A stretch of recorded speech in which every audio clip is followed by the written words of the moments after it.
Bonjour à tous et bienvenue sur votre plateau, le plateau de Mon Quotidien TV. Aujourd'hui, j'ai l'immense honneur de recevoir sur mon plateau Alexandre Bugat, qui est courtier en immobilier. Bonjour Alexandre. Bonjour Sandra. Comment vas-tu? Bah écoute, ça va, ça va. Comment va le moral au niveau du crédit IMO? On va dire que le moral est un peu en berne quand même pour l'ensemble des propriétaires ou des futurs accédants à la propriété.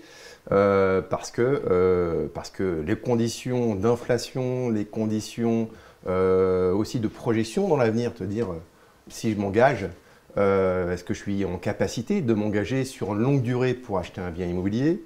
Et puis les vendeurs ont des références en termes de valeur de leur bien immobilier qui sont à mon sens plus du tout celles auxquelles ils s'attendent réellement. D'accord. Ce que je te propose, c'est qu'on en parle au fur et à mesure de l'interview. Pour commencer, j'aimerais qu'on voit un petit peu ensemble comment est-ce que tu en es arrivé là aujourd'hui. Parce que là, aujourd'hui, tu es dirigeant d'une agence. Oui. Voilà. Quel a été ton parcours dans le courtage? Alors, j'ai commencé mon activité en 2005. Donc, cela fait 18 ans que j'exerce. Et donc, j'ai pris de passion ce métier parce que l'on aide les gens à prendre des connaissances sur, de devenir propriétaire. C'est ce qu'il y a de plus beau en fait dans une vie. Ouais, d'aider les gens à devenir propriétaires, à constituer leur patrimoine et puis pour avant tout préparer aussi leur retraite puisque c'est un sujet d'actualité. Et donc moi en tant que courtier en crédit immobilier, tout le monde ne sait pas forcément ce qu'est un courtier en crédit immobilier, mais on est là pour être dans l'intérêt du consommateur. Quel est ton rôle, toi, vis-à-vis d'un acquéreur potentiel? Alors déjà, de déterminer sa capacité d'achat, le projeter aussi dans le futur par rapport à sa situation personnelle. Il faut d'abord l'écouter. Ensuite, prendre de la hauteur pour lui permettre de visualiser son achat dans le temps. Et aussi de faire en sorte qu'il puisse acheter son coup de cœur, mais aussi savoir le raisonner par rapport aux différentes situations personnelles et futures. Quelquefois, tu as des clients qui sont un peu rêveurs, c'est ça? Qui viennent te voir en espérant pouvoir avoir une capacité d'emprunt bien plus importante que ce qu'ils ont? Complètement. Les référentiels de prix annoncés ou vus sur les annonces immobilières sont vraiment souvent des coups de cœur et sans se rendre compte réellement de leur véritable capacité d'achat, avec l'évolution des taux qui ne font que d'évoluer. Du coup, comment ça se passe, un rendez-vous classique avec toi d'une personne qui a un projet immobilier mais qui n'a pas encore validé son financement? Explique-nous un petit peu la démarche et comment se passe un rendez-vous type. Alors, le rendez-vous type, c'est souvent beaucoup d'agents immobiliers en fait, qui nous recommandent parce que quand le client a vu lui-même sa propre banque ou d'autres banques, souvent il n'a pas un véritable référentiel comparatif. L'avantage, c'est que nous avons en fait un référentiel suffisant pour pouvoir savoir quels sont les partenaires bancaires qui sont assurément les mieux placés, car il y a des contraintes. Souvent, on s'imagine que sa banque, c'est la référence, parce que naturellement, on y domicile nos salaires, notre épargne, et on fait confiance en sa banque.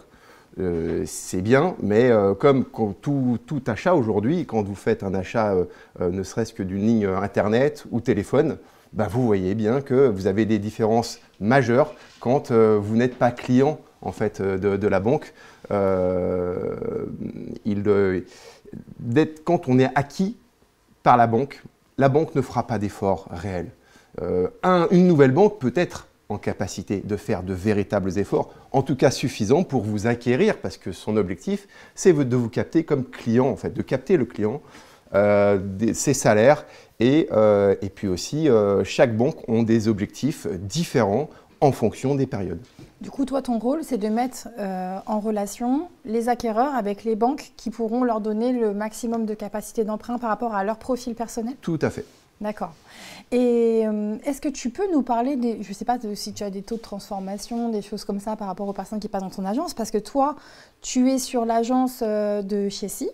Alors, j'ai 2 points de vente. Voilà. La première d'origine et qui est encore actuellement en vigueur, c'est l'agence d'Empruntis Mo. Nous sommes en fait premiers en satisfaction sur la Seine-et-Marne, donc c'est ma plus grande satisfaction sur Google, avec Google.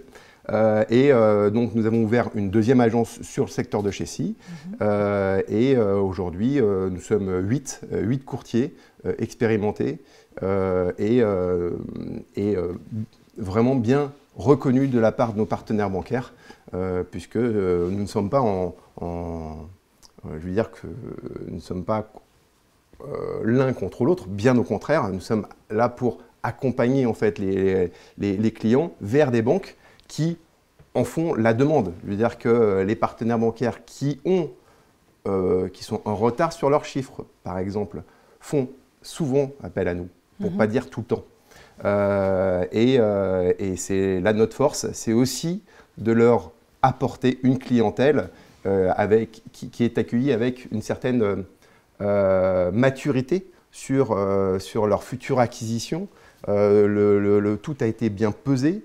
Il y a beaucoup de pédagogie qui a été faite avec le client. Donc pour eux, c'est un client qui est prêt en fait à emprunter et c'est un bon client. Du coup, tu as fait déjà le tri, tu as dégrossi le projet et puis là, ils sont sur la phase d'acquisition réelle. Tout à fait. D'accord. Oui, donc c'est tout bénéfique pour les banques avec lesquelles tu travailles. En fait, c'est du gagnant pour l'agent immobilier parce que naturellement, moi, je vais sécuriser son achat. Le client, il sait exactement où il met les pieds avant de faire une offre pour sécuriser la vente. Et puis l'agence, mon métier, c'est d'être chercheur des partenaires bancaires qui ont vraiment envie de développer le crédit immobilier. Là, aujourd'hui, au niveau des partenaires bancaires, tu travailles avec combien de partenaires à peu près? Alors, contractuellement, vis-à-vis d'un client, nous avons un mandat. Et dans ce mandat, nous avons des partenaires référencés, d'accord, avec lesquels nous avons des conventions qui nous permettent d'avoir des avantages d'emblée. Et puis, naturellement, notre obligation, c'est le résultat. Ça veut dire que nous sommes en mesure d'aller voir tout partenaire bancaire, quel qu'il soit. Nous n'avons aucun lien avec aucune banque, quelle qu'elle soit, ni capitalistique, ni compagnie d'assurance non plus. Nous nous engageons d'être totalement indépendants. Notre mandat qui nous lie au client, c'est de rechercher son intérêt seul. Donc, nous n'avons pas de lien. Ça peut être des banques en ligne, comme effectivement… Alors, les banques sous convention nous apportent des avantages supplémentaires, mais nous n'avons pas que de cibles, une dizaine de banques, non, ce n'est pas vrai. D'accord. Et du coup, est-ce que les banques en ligne aujourd'hui prennent quand même beaucoup de place sur l'acquisition immobilière? Non. Alors, elles sont très scoring. D'accord. Donc, en fait, il faut savoir que un client égale une banque, pardon, égale un profil de client. Voilà. Ça veut dire qu'une banque en ligne, c'est souvent pour des gens qui ont plus besoin réellement dans le futur de faire de futures opérations immobilières. Leur objectif, c'est de faire un crédit immobilier quasi unique, mais de ne pas aller chercher plus loin. En revanche, pour des clients qui souhaitent vraiment s'appuyer sur de futurs projets professionnels ou mener des investissements locatifs, profiter des avantages mis à disposition par le gouvernement, comme le prêt à 0%, les dispositifs de défiscalisation, Malraux, Pinel, enfin bref. Là, les banques en ligne ne sont pas réellement appropriées. Puisque c'est du scoring en fait. Donc, vous avez des banques de dépôt aujourd'hui qui sont en mesure d'accompagner le client parce qu'ils ne vont pas raisonner sur une base d'un simple scoring. D'accord. Et du coup, avec ces banques, est-ce que tu trouves beaucoup plus facilement, toi, des accessibilités ou des débouchés sur les projets? Est-ce que toi, tu sais comment monter un dossier, par exemple, comment faire la différence quand tu vas le présenter? Est-ce que tu peux nous expliquer un peu cette partie de ton métier? Oui. Alors, notre métier, c'est d'aller chercher le partenaire bancaire qui a envie. Donc, on est en permanence à l'affût de ça. Constituer un dossier, c'est la vitrine du dossier, c'est le client et son dossier. Et donc, on est amené à préparer bon nombre de gens à préparer leur achat et avoir cette projection dans le futur. nous, quand on se présente avec le dossier auprès des partenaires bancaires, nous n'avons pas de refus de prêt. Très honnêtement, aujourd'hui, il y a du problème de financement, mais par période. On a un problème lié au taux d'usure, ça c'est vrai, mais les taux d'usure maintenant, c'est un taux qui est imposé par l'État, qui prend un référentiel qui était là sur la base du trimestre précédent. Maintenant, c'est mensualisé, donc c'est un peu plus fluide. Et donc, les banques prêtent quand même un peu mieux. Donc, il suffit d'attendre effectivement le bon moment pour déposer la demande de crédit, d'être pile poil dans la cible du bon timing pour faire passer les dossiers. Par contre, faut-il avoir des partenaires bancaires qui soient assurément réactifs pour tomber pile poil dans la période qu'il faut. Mais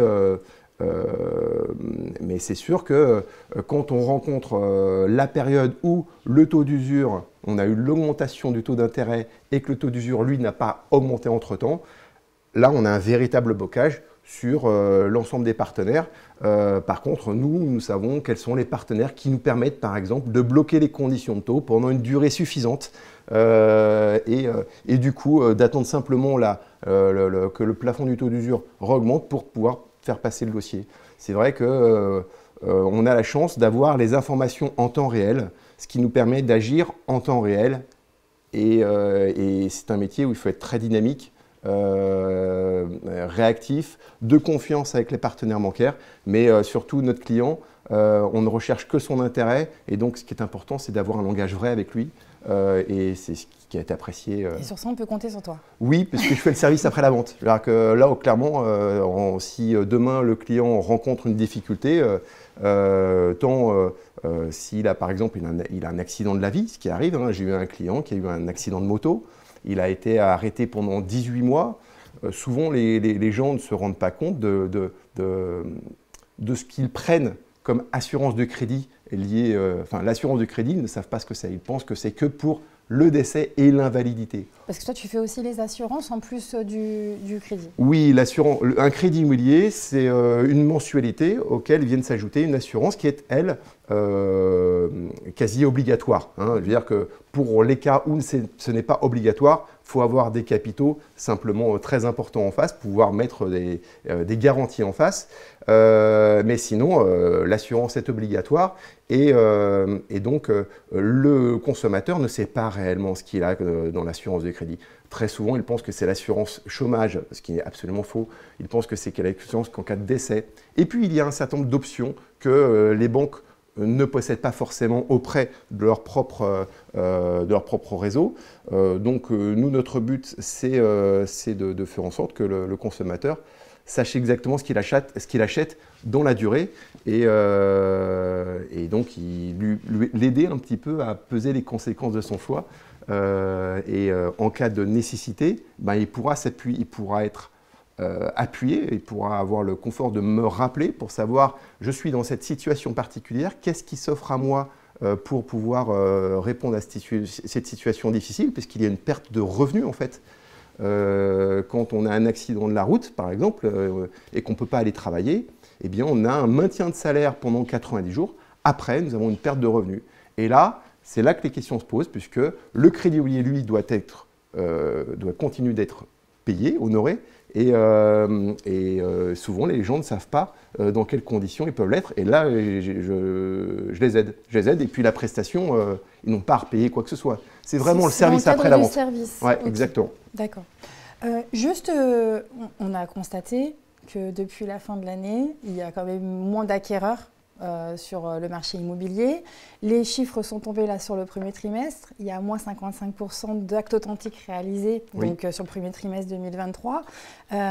Comment tu vois la suite? Alors, j'ai préparé un petit tableau. Vas-y doucement parce qu'on est quand même suivi. Ouais. Non, mais ça va être. Vas-y doucement à côté les spectateurs. Bien sûr, mais je vais essayer d'avoir un langage plutôt franc et clair. Sur une base simplement de 1 000 € empruntés. Voilà, j'emprunte 1 000 € par mois.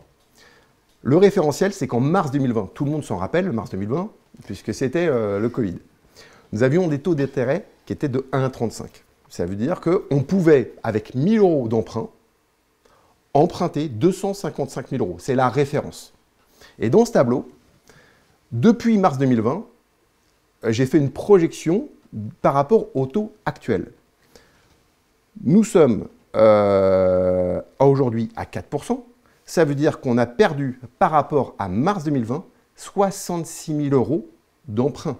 Ça veut dire que pour 1 000 € empruntés, on peut emprunter 189 000 €, soit une baisse de moins 25%. Ça veut dire que, clairement, le pouvoir d'achat aujourd'hui des gens n'a pas particulièrement augmenté. Enfin, il y a eu quand même une inflation et sur les gens qui sont au SMIC, ils ont tous été augmentés à la hauteur de l'inflation. Par contre, enfin pas tout à fait, puisque l'inflation est plutôt battée sur des taux de 6%.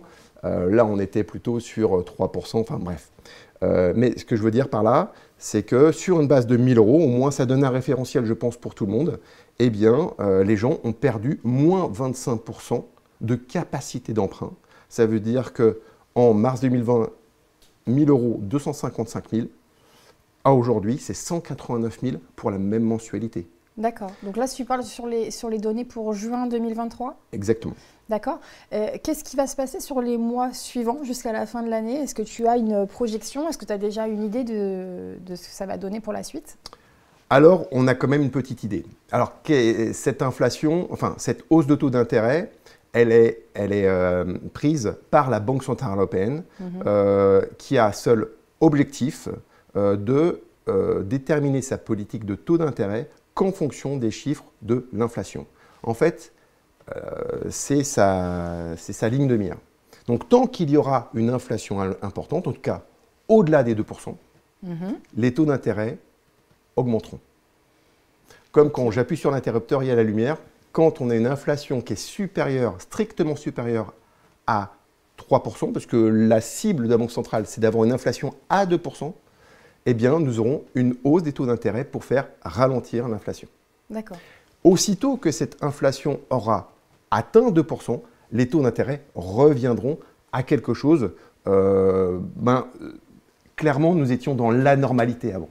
Oui, c'est ça. Là, on est sur un retour à la normale avec des taux classiques, mais ça fait un petit peu peur parce qu'on avait justement cette idée des taux très bas, historiquement bas d'ailleurs. Ouais. Voilà.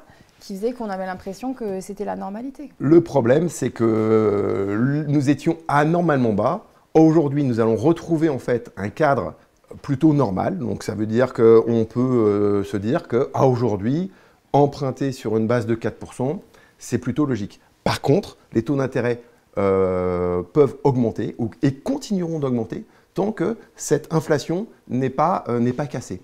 Ça, ça a été clairement, effectivement affiché. Il faut simplement se rappeler, moi, quand j'ai démarré en 2005, l'inflation atteignait les 4%, puis à partir de 2007. Et là, on a eu une augmentation des taux d'intérêt pendant 2-3 ans, de 2008 à 2010, qui ont atteint les 6% d'intérêt. Ça veut dire qu'en effet, on peut s'attendre, en tout cas, à une augmentation d'intérêt pendant cette période. Maintenant, donc faut savoir aussi que quand on vend moins cher, on achète aussi moins cher. Voilà, c'est là la fausse idée. C'est de se dire quand le bon moment en fait pour vendre et le bon moment pour acheter, c'est en fonction de sa situation personnelle. Bien sûr. Là, par rapport, donc jusqu'à la fin de l'année, si tu regardes la projection que tu as faite, là, on arrive sur combien au niveau des taux en fin d'année? Alors, ça veut dire on s'attend à peu près à 4,5%, voire peut-être 5%, en tout cas 4,5%. Ça veut dire que pour une mensualité de 1 000 € empruntée sur 25 ans, l'emprunt serait de 180 000 €. Ça veut dire que la perte par rapport à mars 2020 serait de 75 000 €. D'accord. Soit moins 30%. Ça veut dire que beaucoup de gens imaginent que leur bien, parce que vaut telle valeur par rapport à leurs voisins et ainsi de suite, les références d'hier ou d'avant-hier ne sont plus du tout les mêmes. Et il faut qu'ils soient quand même en confiance, qu'ils aillent voir justement un professionnel de l'immobilier, un agent immobilier qui leur fasse une estimation sérieuse qui leur permettent aussi de se projeter et puissent faire un achat qui soit aussi en cohérence. Ils vendront moins cher, c'est sûr, et ils achèteront aussi moins cher. C'est plutôt une bonne nouvelle dans ce cas-là. Oui, ça régularise. Du côté des acheteurs, c'est plutôt une bonne nouvelle. Juste pour information, du coup, là, au niveau des conséquences sur les vendeurs, on est d'accord qu'il va falloir qu'ils acceptent les prix marché. C'est la prochaine étape. Oui. Est-ce que tu rencontres, toi, des fois, des personnes qui sont dans un profil d'achat et de vente Oui. et qui sont un petit peu déboussolées par le marché? Comment est-ce que tu gères cette situation? Complètement. Simplement parce que les clients font les choses à l'envers. Souvent, ils recherchent ce qu'ils peuvent acheter, regardent les prix, et déterminent leur projection par rapport à une estimation qu'ils ont de leur tête de la valeur de leur bien. Et le problème, c'est qu'il est préférable de faire d'abord les estimations à la réalité du marché. D'ailleurs, qu'une estimation de valeur, c'est dans le mois en cours. C'est même pas une estimation qui a été faite il y a 6 mois, c'est terminé. On n'est plus du tout à la page. On n'est plus dans les clous. En fait, exactement. Il faut systématiquement faire une remise à jour. Et de faire des ventes en chaîne, vendre le matin pour acheter l'après-midi. Alors ça, on maîtrise assez bien. Notre but, c'est de sécuriser les ventes. Nous ne sommes payés qu'au résultat. On a un véritable, en tout cas, nos honoraires, contrairement à beaucoup d'a priori, sont nettement moins chers que quand le client va voir simplement sa banque sans... il pense avoir la meilleure offre systématiquement. Alors dans certains cas, c'est le cas. Tout dépend du montant d'emprunt, tout dépend de l'âge. Enfin, en tout cas, nous déterminons dès le départ ce que nous pourrions avoir comme gain. Et si le gain est insuffisant, on préfère donner le bon conseil, mais notre objectif, c'est la satisfaction client. Et donc, on ne va pas avoir un langage de vendeur. D'accord. On est déjà sur la fin de l'interview. Est-ce qu'il y a des choses que tu voudrais mettre en avant par rapport à tes points de rencontre avec les acquéreurs ou par rapport à ton business? Je t'en prie, c'est le moment ou jamais. Eh bien, la chose en avant, c'est écoutez, un courtier immobilier en crédit immobilier et en assurance de crédit, puisque nous ne faisons que ça, est essentiel à la démarche d'une vente ou d'un achat, même pour une défiscalisation quelconque. L'objectif, c'est de peser les conséquences de ces choix, y compris fiscales. Et donc, je vous encourage à les consulter, un courtier en crédit immobilier pour tout projet futur. Voilà. Surtout, chose très importante, il faut savoir que te contacter et faire un bilan financier est totalement gratuit. Tout à fait. Voilà. Ok, et en tout cas, merci d'avoir été avec nous sur le plateau. Je profite aussi de cet instant pour te remercier parce que je t'ai recommandé personnellement des amis qui ont réussi à faire aboutir leur projet alors qu'ils avaient des refus de crédit partout, donc merci pour eux.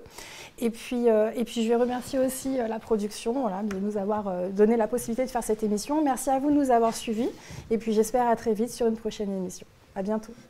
Merci.